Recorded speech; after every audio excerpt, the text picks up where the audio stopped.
Assalamualaikum warahmatullahi wabarakatuh. Nama saya Muhammad Abilillah dari kelas 11 bahasa 1. Saya akan menjelaskan makalah tentang masalah sosial.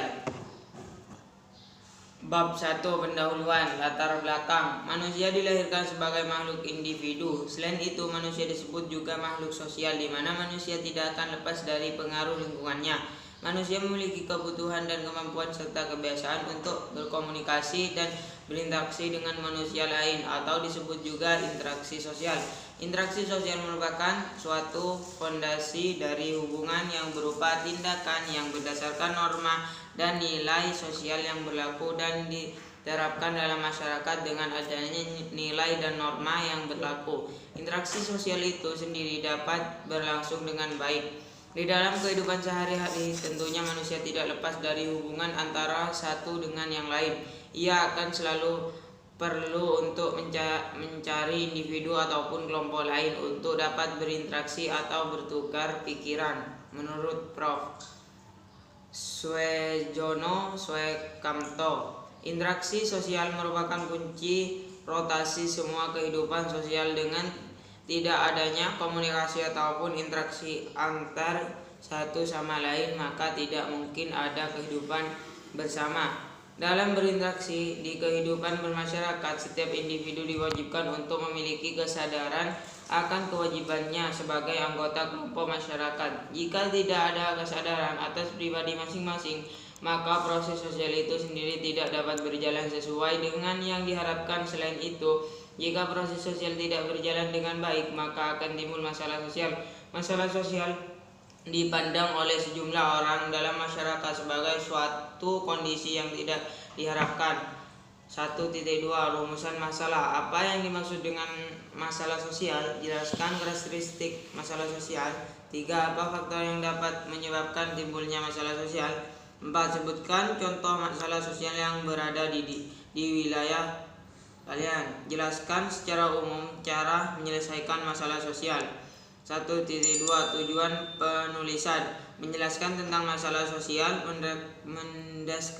mendeskripsikan karakteristik masalah sosial. 3. Menyebut faktor yang menyebabkan timbulnya masalah sosial. 4. Menyebut contoh masalah sosial di wilayah kita. 5. Menjelaskan cara-cara menyelesaikan masalah sosial secara umum.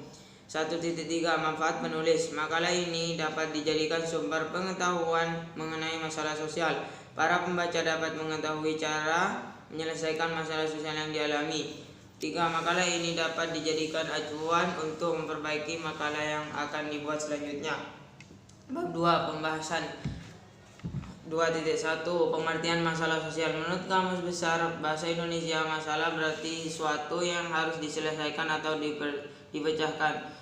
Persoalan masalah merupakan suatu keadaan yang bersumber dari hubungan antara dua faktor atau lebih yang menghasilkan situasi yang membingungkan. Umumnya masalah disadari ada saat seorang individu merasa bahwa keadaan yang ia hadapi tidak sesuai dengan yang ia inginkan. Sedangkan menurut Kamus Besar Bahasa Indonesia, sosial berarti segala sesuatu yang berkenaan dengan masyarakat. Sosial merupakan segala perilaku manusia yang mengabarkan hubungan non-individualis. Istilah tersebut sering disandingkan dengan cabang-cabang kehidupan manusia dan masyarakat dimanapun. Pengertian sosial ini merujuk pada hubungan-hubungan manusia dalam kemasyarakatan, hubungan antara manusia, hubungan manusia dengan kelompok, serta hubungan manusia dengan organisasi untuk mengembangkan dirinya. Dari beberapa teori di atas disimpulkan bahwa masalah sosial merupakan suatu masalah atau persoalan yang harus diselesaikan yang berhubungan dengan nilai-nilai sosial dan lembaga kemasyarakatan. Masalah sosial dipandang oleh sejumlah orang dalam masyarakat sebagai suatu kondisi yang tidak diharapkan. Masalah sosial berkaitan erat dengan hal-hal yang mengganggu kedamaian di dalam suatu kelompok masyarakat. 2.2 Karakteristik masalah sosial. Masalah sosial memiliki beberapa karakteristik, antara lain kondisi yang dirasakan banyak orang. Suatu masalah dapat disebut sebagai masalah sosial jika kondisi dirasakan oleh banyak orang, namun tidak ada batasan mengenai beberapa jumlah orang yang harus merasakan masalah tersebut. Jika suatu masalah mendapatkan perhatian dari beberapa orang, maka masalah tersebut merupakan masalah sosial.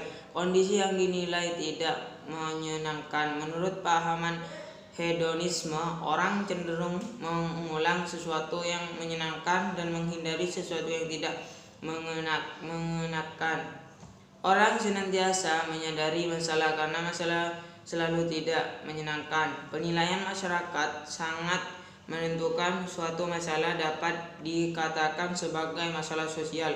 Kondisi menurut pemecah, suatu kondisi yang tidak menyenangkan senantiasa menuntut pemecahan. Umumnya suatu kondisi dianggap perlu dipercayakan jika masyarakat menganggap masalah tersebut perlu dipecahkan. Pemecahan masalah tersebut harus diselesaikan melalui aksi secara kolektif. Masalah sosial berbeda dengan masalah individual. Masalah individual dapat diatasi secara individual, tetapi masalah sosial hanya dapat diatasi melalui rekayasa sosial seperti aksi sosial, kebijakan sosial, atau perencanaan sosial, karena penyebab dan akibatnya bersifat multidimensional dan menyangkut banyak orang. 2.3 Faktor penyebab masalah sosial.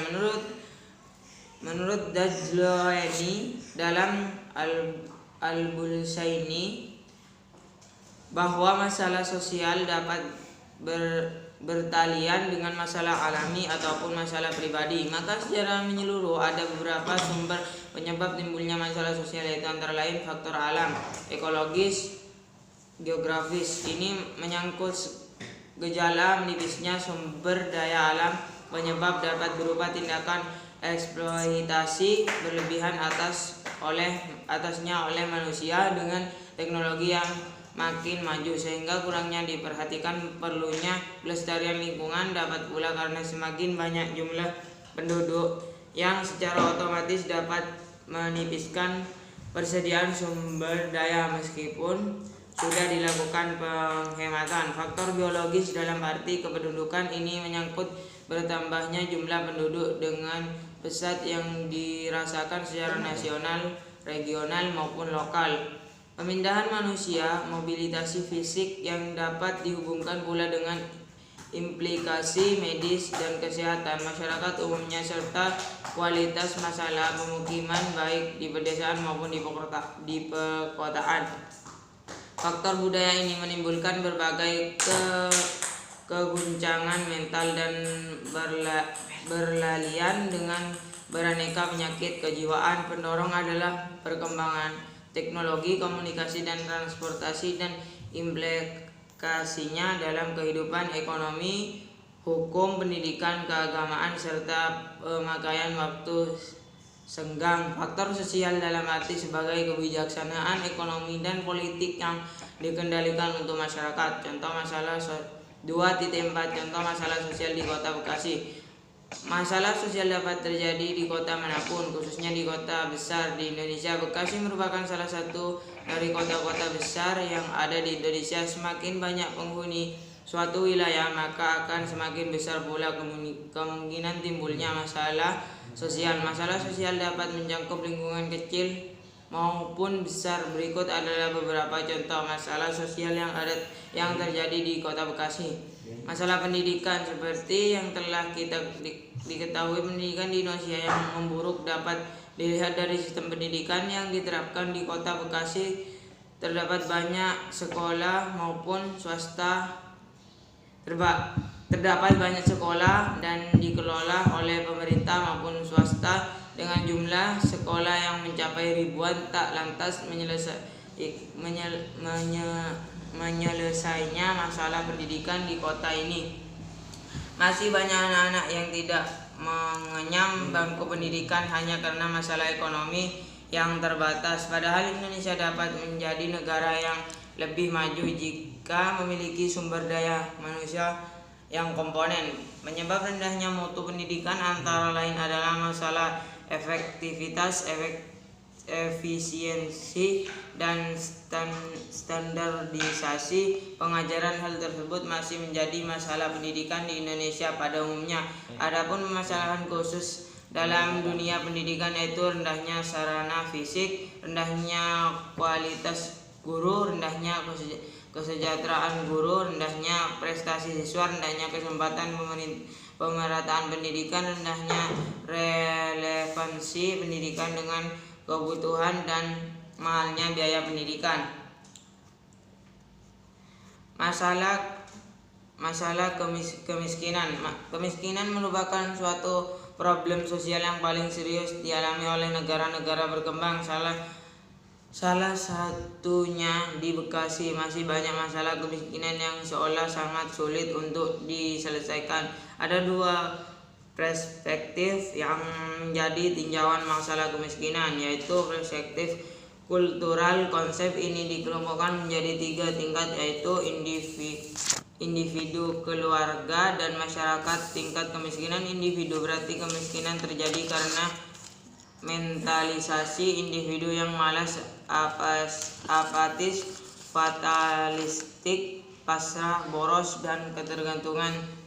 Tingkat kemiskinan keluarga berarti kemiskinan terjadi karena jumlah anak dalam keluarga yang sangat besar namun tidak didukung oleh produktivitas. Faktor struktur masyarakat. Faktor eksternal yaitu terjadi kemiskinan karena 1. Program atau perencanaan pembangunan yang tidak tepat, pelaksanaan kekuasaan pemerintah, birokrasi pemerintah yang korupsi. Kesejahteraan ekonomi. Kesenjangan ekonomi. Kesenjangan ekonomi mengacu pada persebaran ukuran ekonomi di antara individu dalam kelompok. Kesejahteraan ekonomi terjadi akibat adanya pengelompokan masyarakat yang pendapat di bawah rata-rata dengan masyarakat yang pendapat di atas rata-rata. Kriminalitas adalah segala macam bentuk